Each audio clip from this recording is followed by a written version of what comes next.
Eu vou te dar o guia prático da prótese de silicone e vou tirar algumas dúvidas aqui importantíssimas na preparação para fazer a sua prótese de silicone.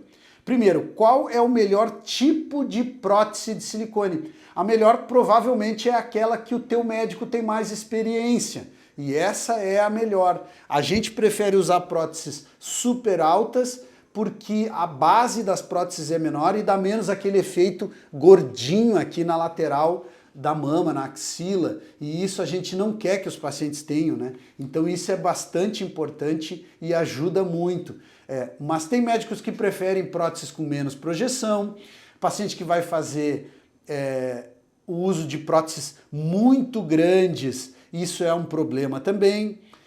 Tem médicos que preferem próteses um pouco menores, eu prefiro próteses menores do que próteses muito grandes. Próteses muito grandes têm tendência a cair depois, né? Então isso é bastante importante.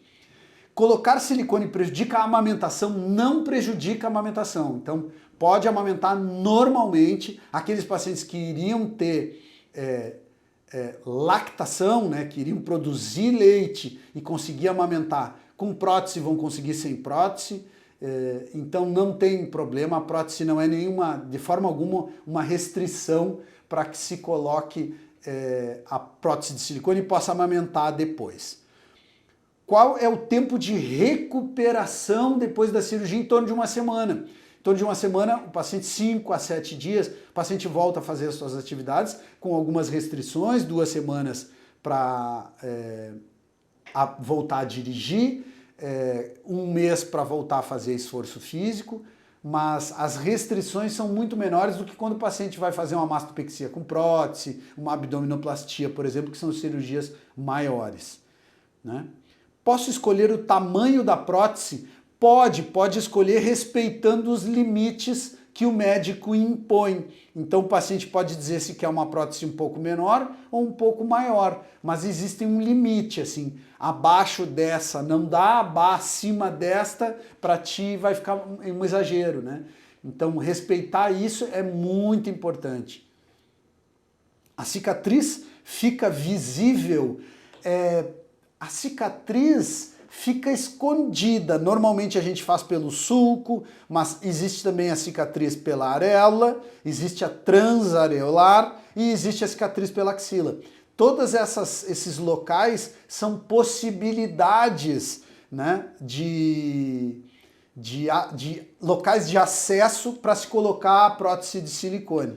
Isso aí tem que ser negociado, normalmente pelo sulco é o lugar que a gente prefere, porque a cicatriz é de melhor qualidade e a cicatriz fica bem escondida.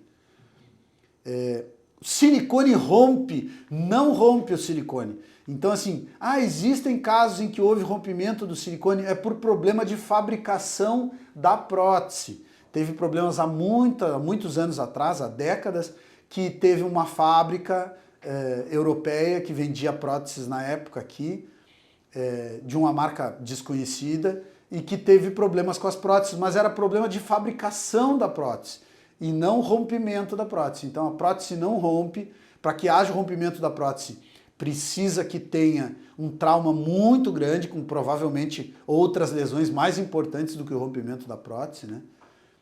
Mas normalmente não precisa se preocupar com esse tema de rompimento da prótese. A prótese é super segura.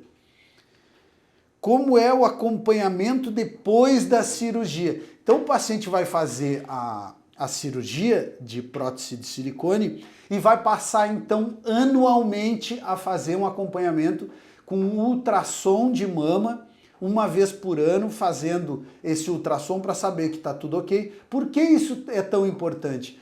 Porque a gente sabe que 10% das mulheres vão ter câncer de mama.